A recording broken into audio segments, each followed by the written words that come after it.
Praise the Lord. ஆண்டவர் ரட்சகர் இயேசு கிறிஸ்து நாமத்தில் உங்கள் அனைவருக்கும் காலை வாழ்த்துக்கள். இந்த நாளுடைய காலை மன்னாவுக்காக நியாயாதிபதிகள் 5ஆம் அதிகாரம் 31வது வசனம். நியாயாதிபதிகள் 5:31. கர்த்தாவே, உம்மை பகைக்கிற யாவரும் இப்படியே அழிய கடவர்கள், அவரில் அன்பு கூறுகிறவர்களோ வல்லமையோடு உதிக்கிற சூரியனைப் போல இருக்க கடவர்கள் என்று பாடினார்கள். பின்பு தேசம் 40 வருஷம் அமைதலாய் இருந்தது. பாடினார்கள், ஒரு அமைதல் 40 வருஷம் உண்டாயிற்று. இந்த கண்மானவர்களே, பல நேரங்களில் நம்முடைய வாழ்க்கையில் பலவிதமான கொந்தளிப்புகளை நாம் பார்க்கிறோம், பலவிதமான பிரச்சனைகள். எப்பொழுதும் கொஞ்ச நாளாகவே வீட்டில் அமைதியே இல்லையா, கொஞ்ச நாளாக வீட்டில் நிம்மதியே இல்லை, சமாதானமே இல்லை. ஒரு பக்கம் பிரச்சனை குறைந்தால் மறுபக்கம் பிரச்சனை ஆரம்பிக்கிறது. இங்கே விட்டால் அங்கே, இங்கே விட்டால் அங்கே என்று பலவிதமான பிரச்சனை. இதற்கு தீர்வே என்னவென்று தெரியவில்லை என்று நினைக்கிறீர்களா? ஒரு வழியை சொல்லித் தருகிறேன். பாடி பாருங்கள், கர்த்தர் பிரச்சனைகளுக்கு ஒரு அமைதியை உண்டு பண்ணுவார். இங்கே என்ன செய்தார்கள் இவர்கள்? கர்த்தரை உயர்த்தி பாடினார்கள். உம்மையில் அன்பு கூறுகிறவர்களோ வல்லமையோடு உதிக்கும் சூரியனை போல் இருப்பார்கள் என்று பாடினார்களாம். பின்பு தேசம் 40 வருஷம் அமைதலாய் இருந்தது. நியாயாதிபதிகளின் காலத்தில் நடந்த ஒரு சம்பவத்தை நாம் இங்கே பார்க்கிறோம். பாடல்களுக்கு மதிப்பு இருக்கிறது. பாடல்கள் என்றால் என்ன? தேவனை உயர்த்தி தேவனுடைய நாமத்தை சொல்லி பாடுகிறதான ஒரு அனுபவம். பாடல்களில் பல வகைகள் இருக்கிறது. தேவனை உயர்த்தி பாடுகிற பாடல், வாக்கு தத்தத்தை அறிக்கை பண்ணி பாடுகிற பாடல், என்றால் செய்த நன்மைகளை நினைத்து கர்த்தருக்கு ஸ்தோத்திரம் சொல்லி பாடுகிற பாடல் என்று பல வகைகள் உண்டு. பாடும் பொழுது ஒரு அற்புதம் நடக்கிறது.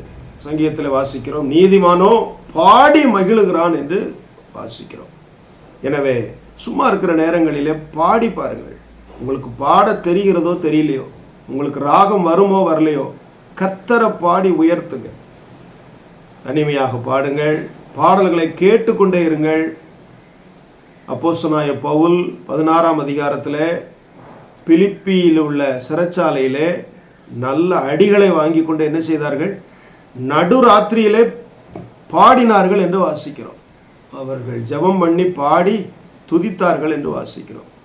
அதனால என்ன விளைவுகள், என்னெல்லாம் நடந்தது பாருங்க. கதவு திறந்தது, சங்கிலிகள் அறுக்கப்பட்டது,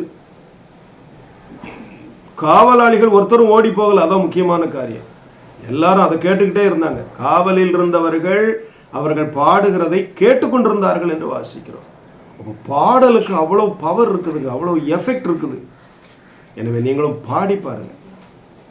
தெரிந்த பாடல்களை வாயை திறந்து பாடுங்க. பல நேரங்களில் பிசாசு நம்மளை பாடாமலே ரொம்ப நாளாக வச்சிருக்கிறான். இதெல்லாம் நான் இடையில தான் அறிந்தேன், கண்டுபிடித்தேன்.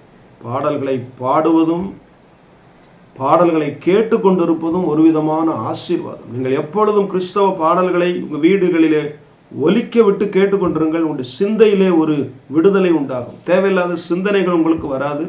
அதை போட்டு விட்டுட்டு வேலையை செய்யுங்க. டிவியிலையோ அல்லது ஐபாட் மூலமாகவோ பாடலை போட்டு விட்டு வேலை செஞ்சுட்டே இருங்க. நீங்களும் சேர்ந்து பாடிக்கொண்டே இருப்பீர்கள். அந்த வார்த்தை உங்களை தொடும், நீங்கள் ஆசீர்வதிக்கப்படுவீர்கள். உங்கள் கொந்தளிப்புகளெல்லாம் மாறும். வீட்டிலே ஒரு பெரிய அமைதி உண்டாகும். இன்று முதல் அதை செய்து பாருங்கள், செயல்படுத்தி பாருங்கள். ஒரு 1000 ரூபாய்க்கு ஒரு எஃப்எம் செட் மாதிரி ஒன்று வாங்குங்க. பென்ட்ரைவில் பாடல்களை காப்பி பண்ணுங்க, போட்டு விடுங்க, பாடிக்கிட்டே இருக்கட்டும். இல்லை ப்ளூடூத் ஸ்பீக்கர் வாங்க, 500 ரூபாய்க்குள்ள தான் வரும். வாங்குங்க. வாங்கி எப்பொழுதும் ஒலிக்க விட்டு வீடுகளில் காலையில் எந்திரிச்சோடனே பாட்டை போட்டு விடுங்க. அதை கேளுங்க. எப்பொழுதும் அதை முணுமுணுத்து கொண்டே இருங்கள். அதில் எவ்வளோ பெரிய வெற்றி இருக்குது தெரியுமா? செய்து பாருங்க. ஒரு பெரிய ஆசீர்வாதத்தை கர்த்தர் தருவார். ஜெபிப்போம். நல்ல பிதாவே, இந்த காலை வேளைக்காய் ஸ்தோத்திரம். கர்த்தரை உயர்த்தி பாடுவது எவ்வளோ பெரிய ஆசீர்வாதம். இங்கே பாடினார்கள். 40 வருஷம் தேசம் அமைதலாக இருந்தது. நாங்களும் உம்மை பாடி எங்கள் வாழ்க்கையிலே விடுதலையை பெற்றுக்கொள்ள நீர் கிருபை செய்யும். யாரெல்லாம் பலவித கட்டுகளோடு கொந்தளிப்புகளோடு வாழ்ந்து கொண்டிருக்கிறார்களோ, இதன் மூலம் அவர்களுக்கு ஒரு பெரிய வெற்றி கிடைக்கும்படி செய்யும். இதை கேட்கிற இந்த நேரத்திலே அற்புதம் நடக்கும்படி செய்யும். இயேசுவின் நாமத்தில் வேண்டுகிற நல்ல பிதாவே, ஆமென். God bless you. Have a blessed day.